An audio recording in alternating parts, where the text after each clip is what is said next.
자, 제가 지난 시간에도 강조를 좀 했었는데 미리 문제를 좀 푸셨나요? 예. 반드시 실전 동형 모의고사의 경우는 반드시 먼저 문제를 푸셔야 됩니다.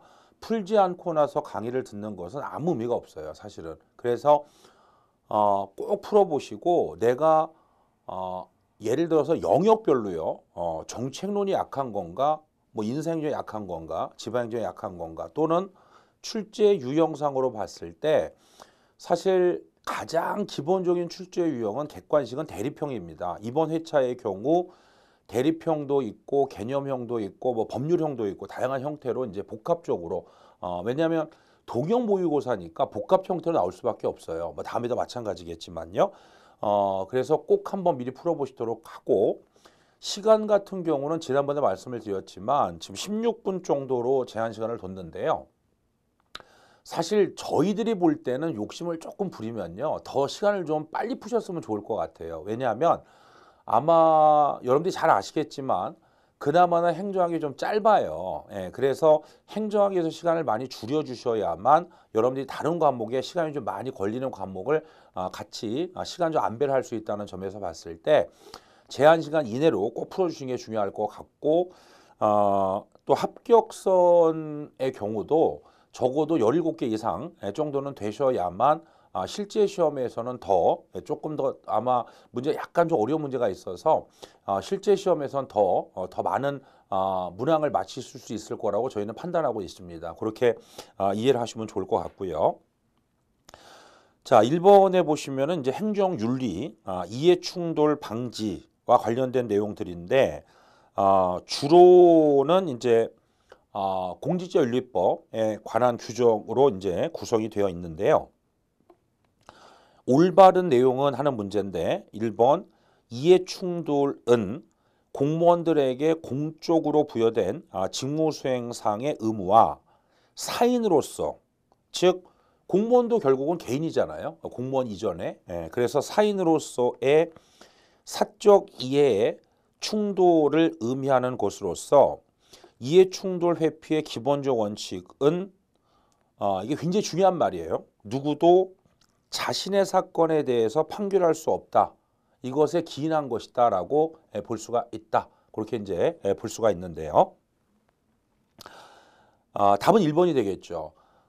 또 하나는 저희가 볼 때 이 동형 모의고사에서 여러분들한테 꼭 알려드리고 싶은 건 뭐냐면 내용을 알고 맞추는 건 뭐 당연한 겁니다. 그건 누구나 수험생이면 당연할 거고 누구나 아는 문제를 맞추는 건 당연할 텐데 만약에 모르는 문제가 나왔을 때 출제 유형만 보고도 그걸 판단할 수 있는 능력이 돼야 된다는 걸 알려드리고 싶은 거예요. 즉 2번에 보시면 일단 한번 내용을 보겠습니다. 이해충돌을 회피하는 방식으로서 자 대리인 입장에서 쭉 나와 있죠. 밑에 주인의 입장에서 이랬을 때 이게 바뀔 수 있다는 겁니다. 사실은 실제로도 그렇게 하고요. 시험에서. 예. 그러면 제가 이제 옳게 고쳐볼게요. 이해충돌을 회피하는 방식은 크게 두 가지가 있어요. 그러니까 주인 입장하고 대리인 입장. 우리가 주인 대리인 이론을 공부하기 때문에 그래서 이게 바뀐 건데 주인의 입장이라는 건 시민이죠. 결과적으로 국민 시민 입장에서 대리인의 직무를 변경해서 대리인한테 업무를 줬는데 결과적으로 그 공무원이 아까 보신 것처럼 공적으로 부여된 직무 수행상의 의무가 있고 그 공무원 개인의 경우 사적 이해충돌에 문제가 있기 때문에 결과적으로 그 대리인의 직무를 변경해서 이해충돌을 해소하는 것은 주인 입장에서 볼 때는 적극적 회피 방식이 되는 거고 반면 대리인 입장에서 관련된 주식이나 재산을 이익의 충돌이 발생하지 않도록 처분하는 것은 소극적 회피 방식이 되는 것이다 라고 이제 볼 수가 있다. 그렇게 보시면 되겠죠. 물론 실정법상으로 본다면 재산 공개 대상자니까 몇 급이죠? 헷갈리시나요 아직도? 네, 등록은 4급 이상이고요. 공개는 1급 이상이죠. 단 기재부하고 금융위원회의 경우는 업무 관련성이 높기 때문에 4급 이상으로 예외적으로 돼 있지만 어쨌든 공개 대상자 1급 이상의 경우 3천만 원이 넘어가면 넘어가는 부분에 대해서 매각을 하거나 백지 신탁을 한다는 거죠. 우리 공직전략법의 명문으로 규정이 돼 있고 시행령의 구체적인 내용이 규정이 돼 있다라고 이제 볼 수가 있다. 그렇게 보시면 되겠습니다. 자, 3번에 보시면은 아마 이건 잘 아실 건데요. 앞에 부분은 퇴직일로부터 3년이고 퇴직 전은 5년입니다. 소속했던 부서 또는 기관의 업무와 밀접한 관련성이 있는 기관에 대해서 퇴직 공무원의 취업 제한을 규정을 하고 있는 거죠. 다만 여기서 주의해서 보셔야 될 거는 이때 업무 관련성의 판단 범위에 있어서 고위공무원단 소속 및 2급 이상의 경우는 바뀐 거죠. 소속 기관의 업무가 되는 거고요.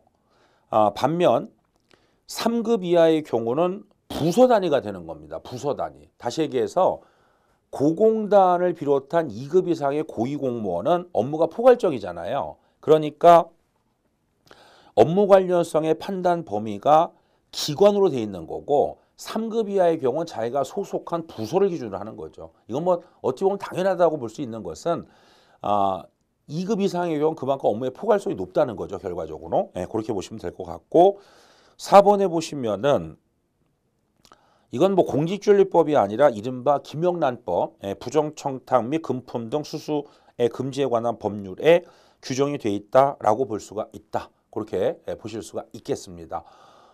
공직전략법 한마디로 얘기하면 중요한 법률입니다. 꼭 주의해서 보실 필요가 있다. 그렇게 보시면 될 것 같고요. 자, 2번에 보시면 이제 현상학인데요. 현상학은 겉으로 드러난 것이 아니라 결국 내면의 세계를 다루는 것이다. 라고 이제 볼 수가 있겠죠. 그래서 사실 일단 출제 유형부터 먼저 분석을 해보면 자, 객관식의 가장 기본적 출제 유형은 뭐다? 대립형이다. 현상학은 자, 이런 거죠. 철학에서 논리, 실증주의, 실제로 증명 같은 말은 이제 검증이죠. 왜냐하면 비엔나파의 검증 이론으로부터 발달된 거니까 실제로 증명, 검증, 입증 할 수 있는 것만 연구 대상을 삼음으로써 과학적인 연구를 하겠다라고 이제 등장한 것이 바로 실증주의고 실증주의를 바탕으로 등장한 이론이 바로 행태주의다라고 이제 볼 수가 있겠죠. 그래서 실증주의 같은 경우는 가치와 사실을 구분해서 철학에서 과학적인 연구의 방법으로서 가치 문제를 빼고 왜냐하면 가치는 참 거짓으로서 입증이 불가능한 거죠. 과학적 연구에 될 수가 없다. 사실 문제를 연구 대상으로 한다. 다시 얘기해서 행태주의의 경우는 가치 문제를 빼고 객관적 사실의 문제를 연구 대상으로 삼는다라고 이제 볼 수 있다. 그렇게 보시면 되겠죠. 그러면 이제 사회과학도 자연과학처럼 과학적 연구가 가능하다고 본 거예요. 근데 문제가 생겼습니다. 자, 이런 겁니다. 비가 온다 안 온다. 이거는 뭐 사실의 문제죠. 그러니까 논란의 여지가 없는데 즉 현상학의 경우는 이게 말이 안 된다는 겁니다. 근본적으로. 다시 얘기해서 자연과학의 연구 대상인 자연현상은 인간의 가치가 개입될 여지가 없어요. 그럼 이제 행태론자들은 사회과학을 연구함에 있어서 가치 문제를 빼버리면 사회과학도 자연과학처럼 연구할 수 있다. 언뜻 보면 그럴듯해처럼 보이는데 자, 비가 오느냐 안 오느냐 문제는 팩트의 문제, 사실의 문제인데 예를 들어서 무상급식을 할 거냐 말 거냐의 문제는 사실은 사실의 문제는 아니죠. 다시 얘기하면 현상에서 봤을 때는 사회과학의 연구 대상은 근본적으로 자연과학과는 다를 수밖에 없고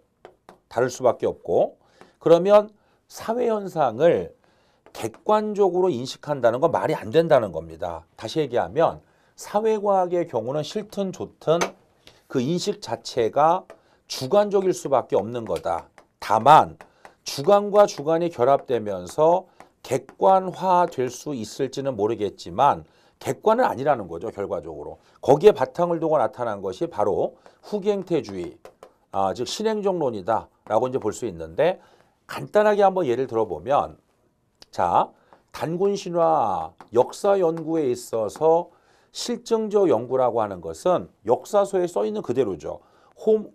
곰하고 호랑이가 동굴에 들어가서 성질 급한 호랑이는 뛰쳐나오고 곰은 무던하게 쑥과 마늘을 먹고 사람이 됐다. 이게 실체적 진실일 것이냐. 현상학. 사실 이 곰이 의미하는 바는 아시겠지만 토템이죠. 곰을 숭배하는 부족. 여기서 곰이 의미하는 바는 끈기고 결과적으로 호랑이를 숭배하는 부족을 이겼고 우리 민족의 교훈이 됐다. 당연히 후자가 진실에 가까울 거고. 자, 청개구리 이야기. 임종 직전에 평소에 말을 안 들으니까 강에 묻어라. 그러면 이제 산에 묻을 거라고 생각해서 강에 묻어라 이렇게 얘기를 했던 겁니다. 그러니까 결과적으로 얘기하면 여기서 굉장히 중요한 얘기가 뭐냐면 행태론자들은 과학적인 연구를 위해서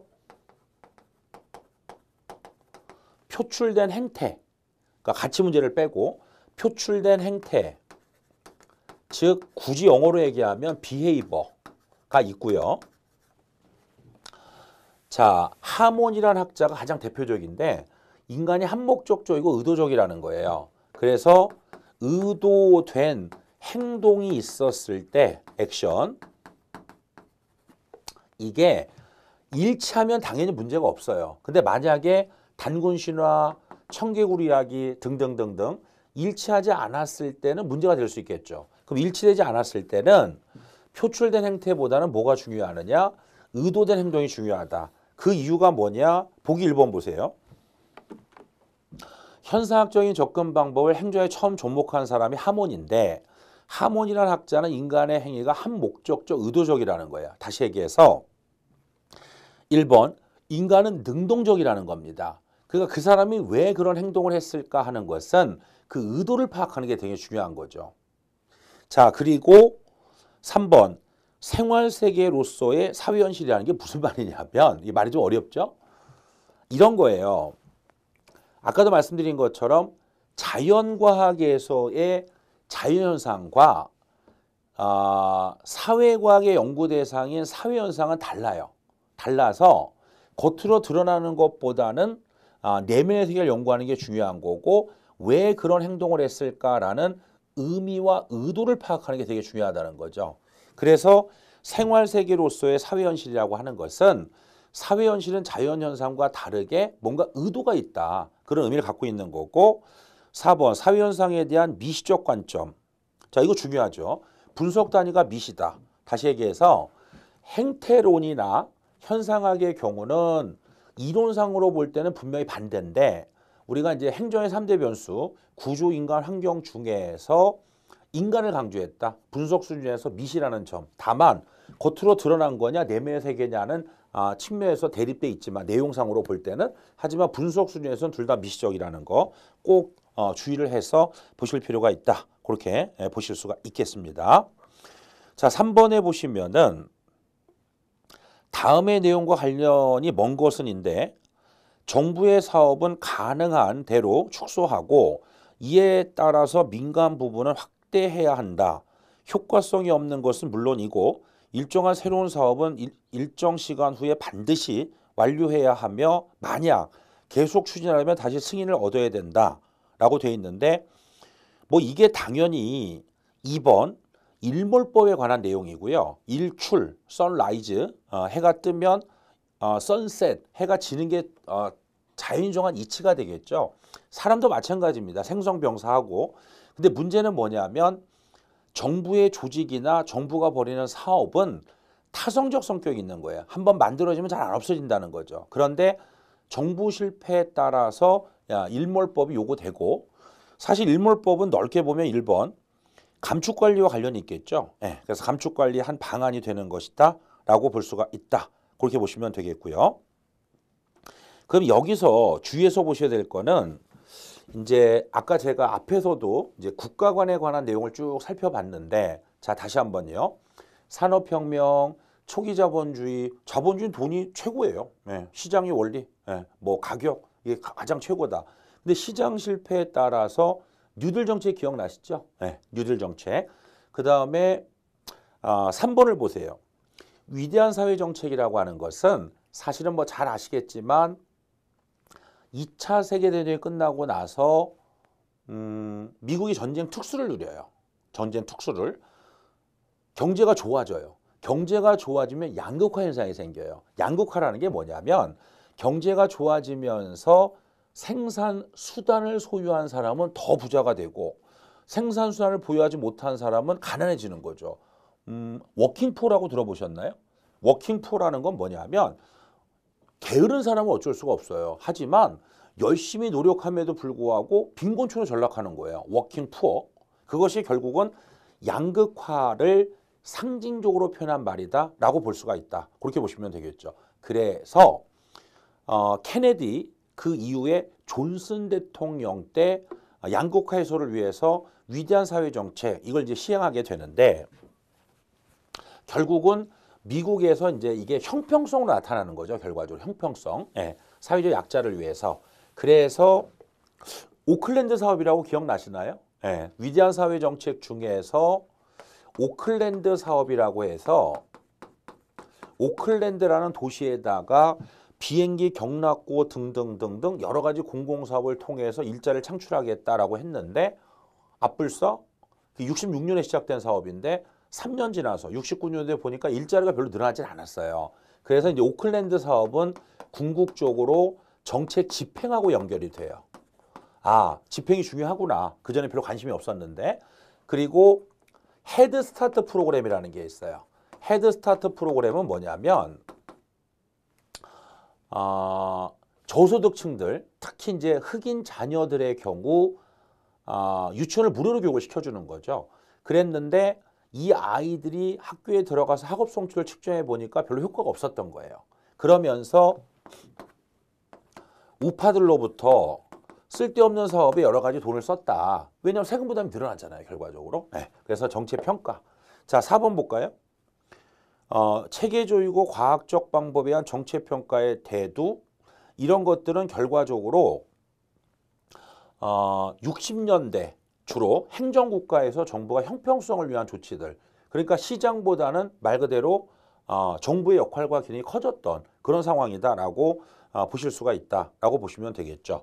그래서 3번에 보시면은 위대한 사회 정책에 여러 가지 사업들이 있는데 가장 대표적으로 오클랜드 헤드스타트 프로그램들이 결과적으로 실패를 했다고 봐요. 진보주의적 정책의 승리가 아니라 이제 말하자면 실패, 비판을 했고 그 결과 정부 실패랑 맞물리면서 일몰법이 나올 수밖에 없다. 뭐 그런 흐름을 얘기한다라고 보실 수가 있다. 그렇게 보시면 되겠죠.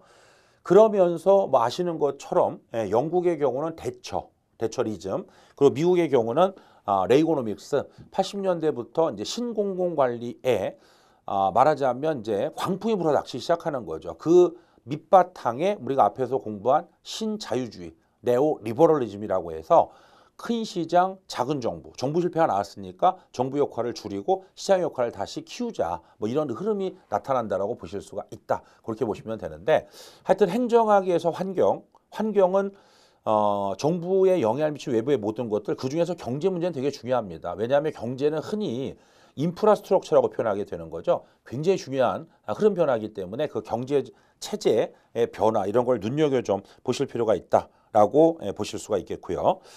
자, 그래서 다시 한번 얘기해 보면 3번 행정국가에서 정부 실패에 따라서 그 흐름이 넘어가는 그 흐름을 잘 이해해야 되는 그런 문제다라고 볼 수가 있다. 그렇게 보시면 되겠고요. 4번에 보시면 신제도주의 중에서도 역사적 신제도주의와 관련해서 긍정형을 물었는데요. 역사적 신제도주의의 경우는 정치 행위자가 전능한 합리적 극대화론자라기보다는 규칙을 준수하는 만족화주의자라고 본다. 상대적으로 합리적 극대화론자로 보는 거는 이제 뭐 경제학이겠죠. 정치학에 기반을 두고 있는 역사적 신제도는 당연히 전능한 합리적 극대화론자라기보다는 만족화주의자다라고 볼 수 있겠고 나의 경우는 요게 자신의 이익을 추구한다. 그러니까 합리적 선택 신제도를 얘기한다라고 생각하시면 되겠죠. 그래서 거리가 멀고요. 정치행위자의 목표 전략 선호를 주어진 것으로 보지 않고 설명돼야 할 대상으로 인식한다. 이게 뭐냐면 여러분들이 그 신제도론에서 보면은 선호 형성에 있어서 역사적 제도주의의 경우는 내생적이라고 얘기를 하는 거죠. 네. 그러니까 선호가 만들어졌다는 겁니다. 만들어졌으니까 왜 그런 선호가 만들어졌느냐. 간단히 정리해 보면 우리나라는 정치 체제가 대통령제죠. 일본은 내각제죠. 그러면 왜 우리나라는 사람들이 대통령을 선호하는가? 설명이 돼야 될 대상이다. 선호 형성. 일본에 왜 내각제를 선호하는가? 역시 설명의 대상이 된다라고 볼 수 있다라고 생각하시면 될 것 같고요. 라에 보면 처음의 선택이 후속에 선택에 영향을 미친다. 이른바 경로 종속성 또는 경로 의존성이라고 해요. 패스트 펜던스. 비점진적인 대규모의 변화가 일어날 가능성이 희박하다. 계속적으로 이제 제도가 지속되니까. 마의 경우는 아시다시피 죄수의 딜레마고 죄수의 딜레마는 이게 함적 선택 신제도와 관련이 있어요. 그래서 거리가 멀겠죠. 바의 경우는 사회학적 신제도를 얘기하는 것이기 때문에 역사적 신제도와 관련해서는 가, 다, 라가 오른편이 되는 것이다 라고 볼 수 있다. 이 문제의 중요성은 딱 하나입니다. 사실은 재밌는 게 뭐냐면 신제도주의는요. 제도가 중요하다는 거 외에 공통점이 없어요. 다시 얘기해서 이게 제도다. 그랬을 때 그 분파가 세 가지가 있죠. 보는 각도가 다 달라요. 보는 각도가 틀리니까 제도를 보는 시각이 달라질 수밖에 없겠죠. 다시 얘기해서 신제도주의는 제도가 중요하다 외에는 사실은 공통점이 별로 없어요. 그 이유가 뭐냐면 각각 정치학, 경제학, 사회학에서 등장한 학문이기 때문에 보는 각도가 다르다고 보는 겁니다. 그렇기 때문에 각각의 분파의 핵심적인 내용을 잘 이해하는 것은 굉장히 중요한 내용이 되는 거다라는 거 꼭 기억을 해 두실 필요가 있겠고 괜찮습니다. 아직도 안 늦었어요. 지금부터 구분하시면 됩니다. 네, 제가 항상 얘기하는 것 중에 하나가 공부를 잘하고 못하는 사람의 차이는 공부를 잘하는 사람은 내가 뭘 모르는지 아는 거예요. 어느 영역이 약하다, 어떤 패턴이 약하다. 네, 그럼 그거 하면 되는 거죠. 모르는 사람은 내가 뭘 모르는지를 모르는 거고 어떤 패턴이 어려운지 모르는 거죠. 그러니까 지금 부족하다고 느끼면 지금부터 시작하셔도 늦지 않아요. 시험이라는 건요. 시험 직전으로 가면 갈수록 긴장도가 높아지고 아는 게 많아지기 때문에 사실은 시험 직전에가 되게 중요한 겁니다. 네, 꼭 기억해 두시도록 하시고요. 자, 그 다음에 5번에 보시면은 일단은요.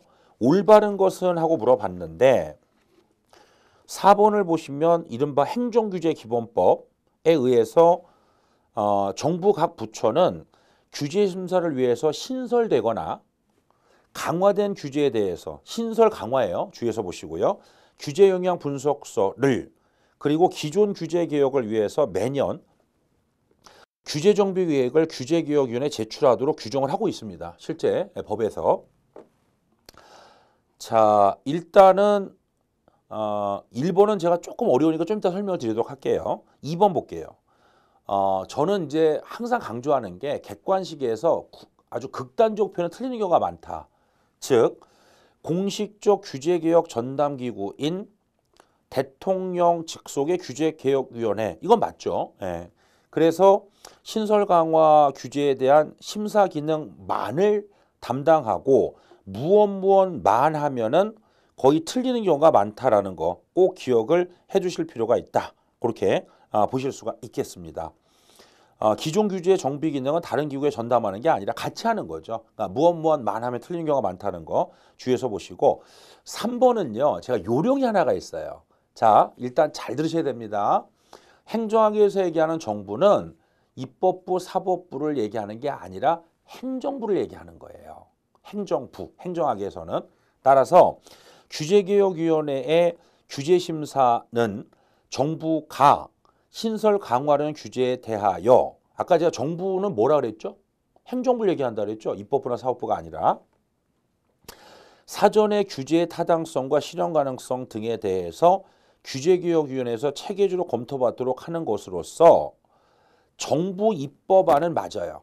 그러나 의원 입법안은 대상에 들어갈 수가 없어요. 여러분 생각해 보세요. 우리는 대통령제고 입법, 사법, 행정이 분권이에요.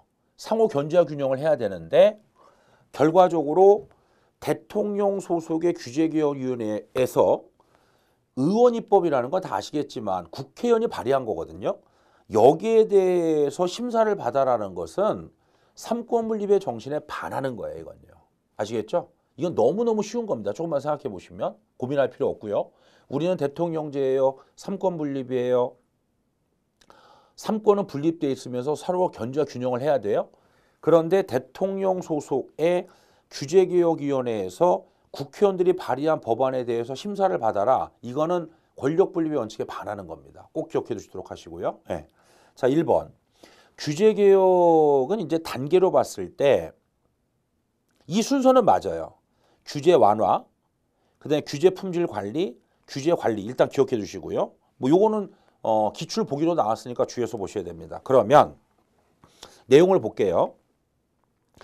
첫 번째 규제 완화는 규제 총량 감소가 맞아요, 이건요.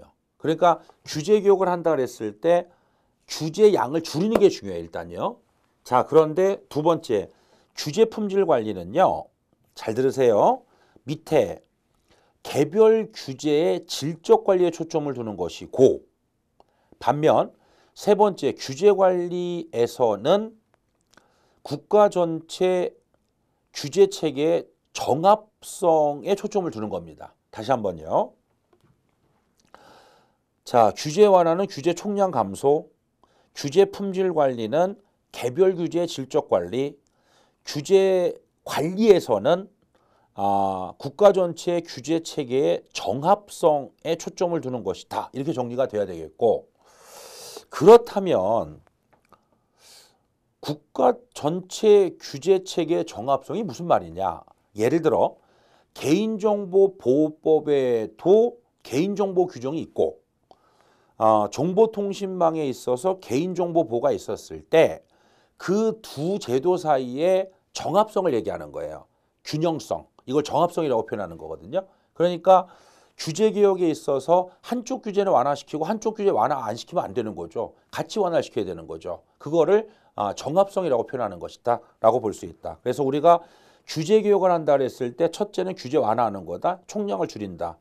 그 다음에 그러면 규제 완화가 양을 줄이는 거라면 규제 품질 관리의 경우는 질적인 측면이 될 거 아니에요. 품질이니까. 그렇게 외우시면 되는 거고, 그 다음에 마지막으로 규제 관리다 그랬을 때 국가 전체 규제에 대한 정합성, 어떤 규제는 줄여놓고 어떤 규제 안 줄이면 소용이 없는 거잖아요. 같이 줄여야지. 그런 의미로 이해하시면 되겠습니다. 그래서 규제와 규제의 균형, 줄일 때는 같이 줄이는 거, 이런 것들을 정합성이라고 하고, 이게 바로 규제 관리이고, 어떻게 보면 규제 개혁의 맨 마지막이다라고 보시면 된다. 그렇게 이제 볼 수가 있겠죠. 자, 6번에 보시면은 사실 MBO는 요즘에 관심이 조금 덜하기는 해요. 성과 관리는 성과 관리가 맞는데 TQM이라든지 BSC라든지 이런 새로운 제도가 나오기 시작하면서 아마 수험가에서 보통 최근이라는 걸 5년 정도로 보는데 5년 이내에 이 문제가 나온 걸 보신 적은 별로 없을 거예요, 사실은. 그래서 뭐 MBO는 요즘에 조금 관심이 덜하긴 하는데 2번을 보실까요? 요거는 MBO에 대한 설명이 아니라 정부 실패 이후에 이른바 성과 관리가 되겠죠. 네, 성과 관리. 사실은 이렇게 생각하시면 좋은데요. 이렇게 생각하시면 정부 실패 이후에 우리나라뿐만이 아니라 OECD 가입 국가의 경우 정부 혁신을 목표로 하는 거고, 그럼 정부 혁신의 핵심은 뭐냐면 성과, 사실은 재고예요, 재고. 네, 성과를 높이는 거에 초점을 두는데 예전에 기출문제에 보면 이런 거 있었어요. 투입은 산출로 자동적으로 연결된다. OX, X. 여러분 생각해 보세요. 투입이 자동적으로 산출로 연결되면 독서실에서 오래 앉아있는 사람이 합격해야 돼요. 그렇지는 않잖아요. 오래 앉아있다 합격하지는 않죠. 네. 오래 앉아있는데 딴 생각하고 이러면은 공부를 안 되고 이렇게 될 거 아닙니까? 마찬가지로 정부도 정부 혁신을 함에 있어서 성과 제고를 하는데 성과 제고를 위해서는 투입이 자동적으로 산출로 연결되는 게 아니니까 성과 관리가 그만큼 중요하다는 거죠. 그래서 성과 관리 제도가 지금 우리나라뿐만이 아니라 가장 중요하다고 볼 수 있는데 2번 조직의 미션과 비전으로부터 이를 달성하기 위한 부서 단위의 목표 그리고 성과 지표 개인 단위의 목표, 성과 지표를 제시한다는 점에서 연역적, 하향적 접근을 택하고 있는 게 바로 성과관리 제도다라고 볼 수가 있다. 그렇게 보시면 되겠고 7번의 경우는요. 보기 1번을 보세요. 고전적 조직이론에서는 단일 가치, 능률성 맞죠? 기계적 구조를 강조한다? 이것도 맞아요. 예. 근데 기계적 구조에서는 차별화 전략이 아니라 저비용 전략이고요.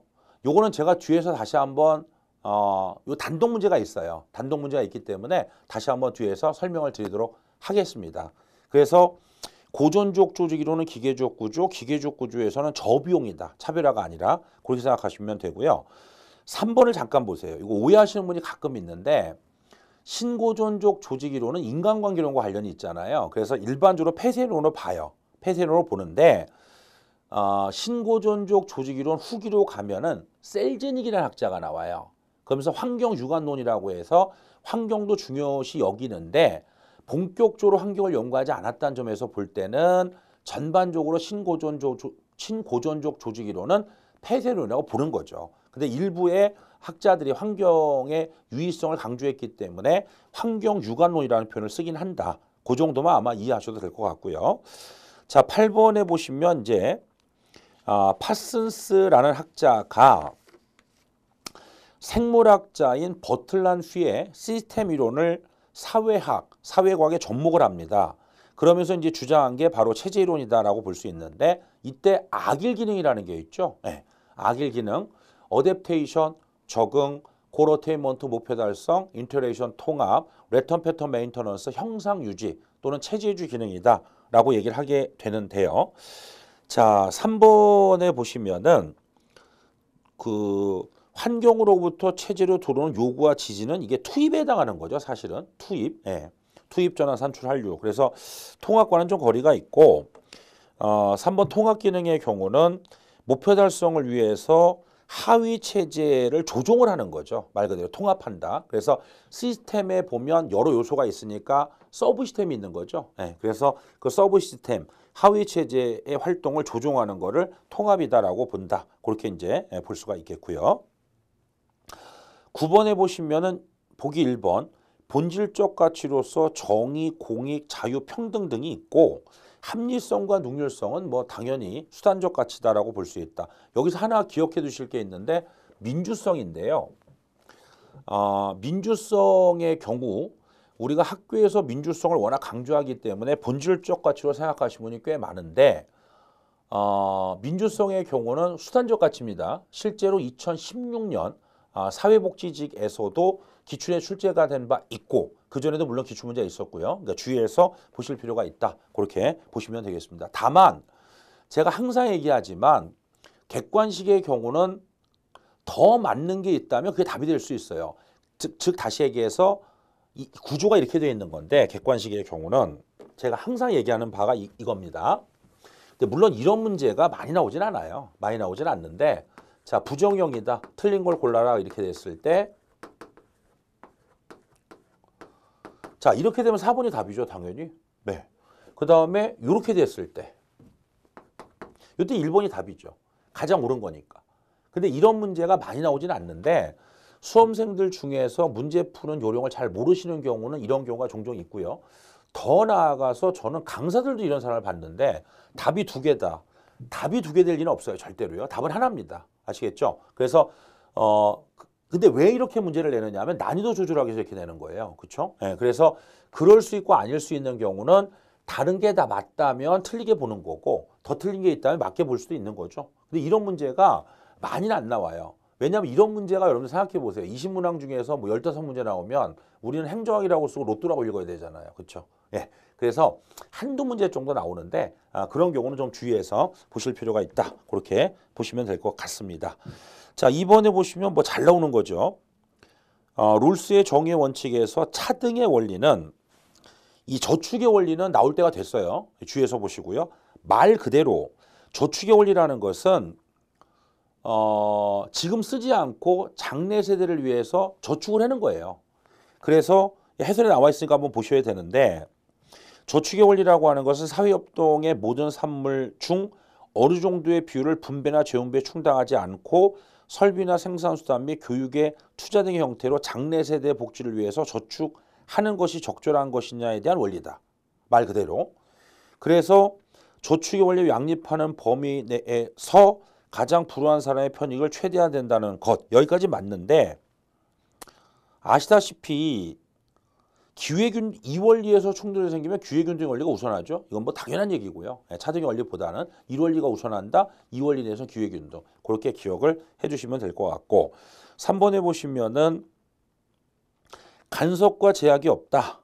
요거는 이제 소극적 자유가 되겠고 무엇을 할 수 있다. 요거는 이제 적극적 자유가 될 것이다. 바뀐 게 되는 거죠.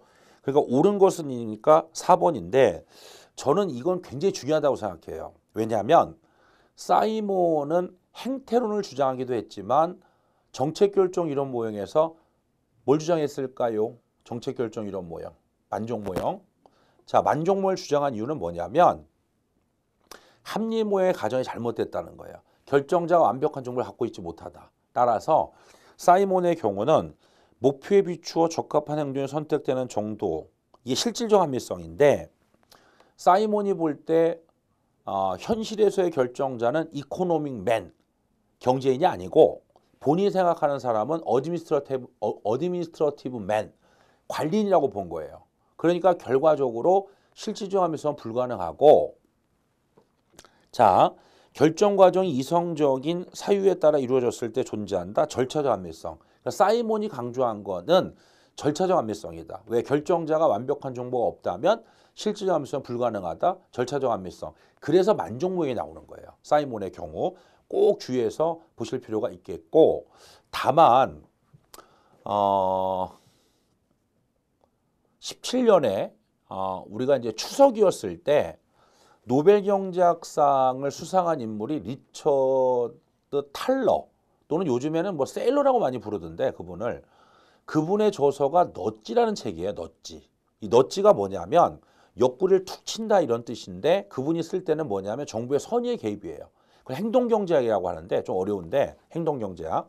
그게 지식인들 사이에서 어마어마한 선풍적 인기를 끌었어요. 그런데 사실 행정학에서 넛지를 내기는 좀 무리가 있는 거죠. 왜냐하면 넛지의 전제는 기존의 주류 경제학이 잘못됐다는 거야. 인간이 이기적이다, 자원이 한정돼 있다, 잘못됐다 그걸 비판한 건데 그러다 보니까 그거를 내기는 좀 어렵고 행정학에서는 행동경제학 이전에 비슷한 주장을 한 학자가 있는데 그게 바로 사이몬이에요. 사이몬의 경우 결과적으로 기존의 주류 경제학을 비판한 거죠. 만족모형 자체가 그거거든요. 그런 의미에서 봤을 때 저는 실질적 합리성, 절차 합리성 되게 중요하다고 봐요. 다시 얘기하면 실질적 합리성은 불가능하다. 절차적 합리성이 중요하다. 이걸 꼭 기억을 해두시도록 하고 그걸 바탕으로 하는 게 만족 모형이에요. 그러니까 넛지나 리처드 세일러의 얘기를 모르시더라도 그거는 모르셔도 돼요. 그걸 직접 물어보진 않을 거니까 다만 그것 때문에 사이몬의 절차적 합리성, 절차적 합리성을 강조한 게 만족 모형이라는 거 그건 기억하셔야 돼요. 행정학이니까 꼭 주의해서 보실 필요가 있다. 그렇게 보시면 될 것 같고요. 10번 갑자기 영어가 튀어나왔네요. 네. 폴리시 정책이 디터민 결정을 하는데 뭐를? 폴리틱을 정치를 이게 뭐냐면 정책 자체가 독립변수라고 보는 이른바 로이의 정책 유용론을 설명하고 있는 겁니다. 그렇기 때문에 거리가 먼 거 1번 정책을 종속변수로 보아서 정책의 특징은 정치 과정의 특징에 따라 달라진다는 점을 강조했다. 이거는 기존의 정치학이에요. 기존의 정치학. 그걸 비판하고 나온 게 로이라는 학자거든요. 예. 그래서 폴리시, 정책이 디터민, 결정을 한다. 뭐를? 정치를. 그러니까 결국 이게 무슨 뜻이냐면 3번 먼저 볼까요? 정책의 유형에 따라 정책의 결정 및 집행 과정이 다르다는 것이다. 여러분들 정책 유형을 공부했을 때 결과적으로 보면 정책 유형에 따라서 집행이 쉽기도 하고 어렵기도 하죠. 그러니까 종속 변수가 아닌 거예요. 이제 로이가 볼 때는 독립 변수고 정책을 집행하는 과정에서 쉽기도 하고 어렵기도 하다. 그래서 결국은 정책이 정치를 결정한다라는 주장이 나온다. 그래서 2번 보세요. 각 정책 범주와 연관된 정치적 동태를 확인하는 것. 정치적 동태를 확인한다는 게 무슨 말이냐면 4번 정책의 내용에 따라서 정치 과정의 정치적 성격이 달라진다는 걸 의미하는 거예요. 같은 말이에요. 2번하고 4번하고는. 그렇게 이해를 하시면 될 것 같고, 자 11번에 보시면은 일단 정책 결정 모형은 뭐 굉장히 잘 나오고요. 3번을 먼저 볼까요? 점증 모형은 합리모형을 비판한 거예요. 이상적이고 규범적인 합리모형과는 대조적으로 실제 결정 상황에 기초한 현실적이고 기술적인 모형이죠. 근데 거기에 머물러 있는 건 아니고 우리가 공부하는 이유는 그럼에도 불구하고 현실 사회 문제에 대한 유용한 처방을 제시를 해주는 거죠. 그게 뭐냐? 이해관계의 타협이에요, 결론적으로. 그래서 합리 모형이 잘못됐다고 비판한 것에 머물러 있는 게 아니라, 왜 우리가 그런 얘기 하잖아요. 어떤 비판을 하면 좋다, 대안을 제시해봐라. 뭐 대안이 없는 비판은 그건 뭐 비난에 불과한 거다. 그런 말을 많이 쓰잖아요. 그러면 이런 거예요. 점증 모형은 합리 모형이 비현실적이에요. 그렇게 안 돼요. 예. 그러면 점증 모형이 얘기한 건 뭐냐? 그래서 결정자가 완벽한 정보가 없으니까 이해관계자의 타협 조정을 통해서 현실의 사회 문제를 헤쳐나가야 된다는 거예요. 그 얘기를 하고 있는 거예요, 지금요. 예. 그 얘기를. 자, 1번. 조금 익숙하지 않은 표현일 텐데 합리 모형은 선형관계. 선형이라는 건 뭐냐면 선 모양이라는 거예요. 즉 무슨 말이냐면 합리 모형은 비용 편입 분석을 통해서 과학기술이 발달을 하면 그만큼 합리적 결정의 가능성이 높아져요. 이렇게 쭉 비례관계로. 그래서 선형적 과정의 근거, 경제적 합리성을 추구. 반면 점증 모형은 왜 고리형이라고 하느냐면 이해관계자 타협이 어떻게 이루어질지 아무도 몰라요. 그러니까 직선 형태가 아니라 이제 꾸불꾸불 고리형이다라고 보는 거고요. 자, 반면 쓰레기통 모형의 경우 무형의 우연적 과정에 근거해 비합리성을 설명을 하는 것이다 라고 볼 수 있다. 그렇게 보실 수가 있을 것 같고요. 나머지는 뭐 크게 문제가 없을 것 같네요.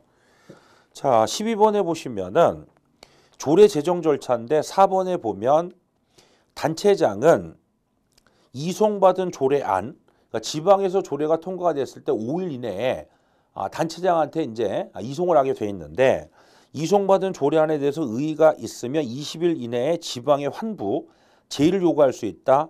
이 경우 단체장은 조례안의 일부에 대해서 또는 조례안을 수정하여 제의를 요구할 수 없어요.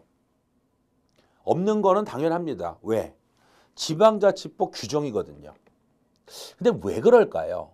이게 헌법에서 비슷합니다. 헌법에서도 대통령이 국회에서 통과된 법률안에 대해서 제의를 요구할 수 있어요. 근데 대통령도 마찬가지예요.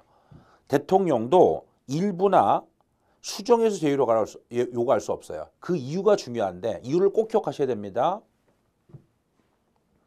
입법권이 없기 때문에 그래요. 다시요. 왜 대통령이나 단체장이 법률안이나 조례안에 대해서 일부 또는 수정을 해서 제의 요구할 수 없는가 하는 것은 대통령이나 단체장은 입법권이 없는 거예요. 그러니까 전체에 대해서 이거 제의하세요. 이렇게 해야지 일부나 또는 수정해서 한다는 거는 입법권을 준다는 의미가 되는 거거든요. 그걸 명심하셔야 돼요. 예, 그래서 왜냐하면 입법권이 없기 때문에 그걸 기억을 해 주실 필요가 있다. 그렇게 보실 수가 있겠고요. 그 이유를 하시는 게 되게 중요하고, 자, 그 다음에 13번에 보시면은 이게 결국은 읽어보시면 알겠지만 3종 오류죠. 예, 3종 오류는 잘못된 문제인지가 잘못된 목표 설정 연결됐기 때문에 뭐 2번이다라고 볼 수 있다. 그렇게 보시면 되겠고, 14번에 보시면은 보기 4 통계적 통제에 의한 방법이나 인과 모형에 의한 방법은 준실험이 아니라 이건 비실험이에요. 비실험. 조금은 우리가 익숙하지 않은 그런 부분인데 어쨌든 비실험, 준실험, 진실험의 방법 같은 경우는 학자들 입장에서 굉장히 관심이 많은 내용이기 때문에 꼭 기억을 해 주실 필요가 있다. 그렇게 보시면 되겠고 15번에 보시면 이게 국고채무 부담행위인데요. 국고채무 부담행위는 1. 법률에 의한 것, 세출 예산 금액 또는 계속비 총액 범위 안의 것 외에 것을 얘기하는 거고 2번 미리 예산으로 국회 의결을 얻어야 된다. 자, 이거는 여러분들 외우셔야 됩니다. 반드시. 예산의 형식, 구성의 경우 5개로 구성이 되어 있죠. 네, 첫 번째 예산, 총칙, 두 번째 세입세출 예산, 세 번째 계속비, 네 번째 명시월비, 마지막으로 국고채용 부담액이가 되겠습니다. 그래서 국고채용 부담액은 예산의 형식으로서 성립이 되는 거다라는 점 주의해서 보시고 다만 3번 보세요. 그렇다면 국고채무 부담행위에 대한 국회 의결은 말 그대로 채무 부담에 대한 권한만 인정을 해주는 거예요. 그리고 지출에 관한 권한은 인정하지 않는 겁니다. 지출에 대한 부분은 다음 연도 이후에 세출 예산에 반영을 해서 집행을 해야 되는 거예요. 다시요. 국고채무 부담행위는 말 그대로 정부가 빚을 지는 거예요. 그러니까 그것에 대해서 국회가 그래? 뭐 빚이라는 표현 좀 그렇지만 채무, 돈을 줘야 될 의무가 발생하는 거니까 국고채무 부담행위는 그 부분에 대해서만 인정을 하는 거고 즉 3번 국회 의결은 세출 의무만을 부담하는 권한을 인정해 주는 거고 그 지출에 대한 부분에 대해서는 권한을 부여한 게 아니에요. 그건 다음 연도 이후에 세출 예산에 반영을 시켜서 집행을 해야 된다는 거 그걸 꼭 기억을 해 두시는 것이 국고채무 부담행위에서 가장 중요한 내용이 된다라고 볼 수가 있다. 그렇게 보시면 될 것 같고요. 16번의 경우는 이게 뭐 쭉 읽어보시면 알겠지만 대표관료제죠. 사실은. 그래서 대표관료제 같은 경우에는 여기서 여러분들 가장 그러면 키워드가 뭐냐면 이거예요. 맨 끝에서 두 번째 줄인데 관료의 주관적 책임을 통해 국민의 다양한 요구에 대한 정부의 대응성을 향상 이게 중요한 말이에요.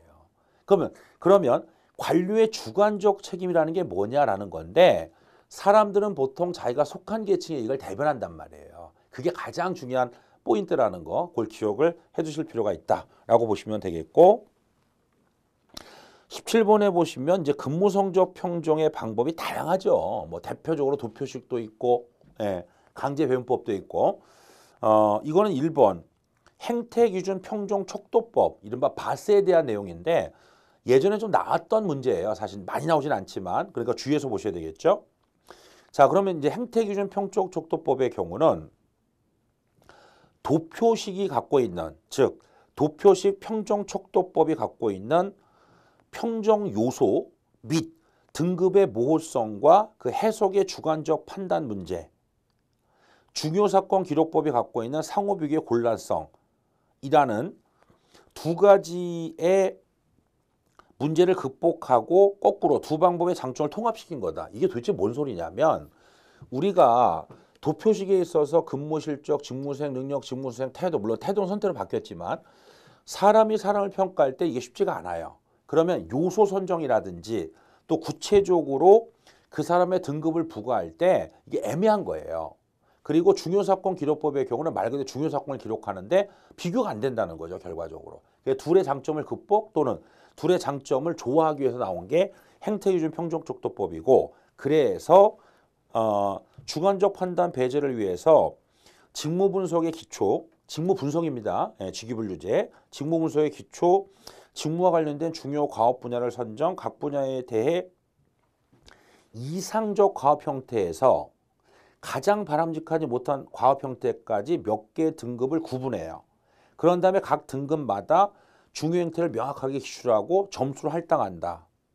이게 무슨 소리냐면 예를 들어 이게 그 바스에서 S가 스케일이에요. 스케일, 척도. 즉 1에서 6까지로 구분하는 거고 6이 가장 좋은 거죠. 사실은. 예를 들어서 이렇게 되는 겁니다. 첫 번째, 예를 들어서 어떤 결정을 해야 되는데 회피를 하거나 지연을 해요. 어떤 관리자가. 가장 안 좋은 거예요. 이게 이제 중요사건 기록법.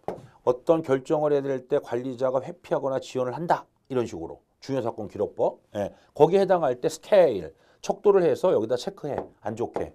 아니면 6의 경우는 예를 들어서 스스로 해결하기 어려운 문제를 상관한테 자문을 구해서 해결하려고 노력해. 이거 바람직하죠, 이거는요. 그럼 여기다 체크하는 거예요, 이렇게. 그래서 도표식이 갖고 있는 평정 요소의 주관성, 그다음에 등급의 주관성 문제, 중요사건 기록법이 갖고 있는 비교의 곤란성, 이런 문제를 극복하기 위해서 둘의 장점을 묶어서 나온 게 바로 행태기준 평정 척도법이다. 그렇게 이제 정리해 볼 수가 있는 거고요.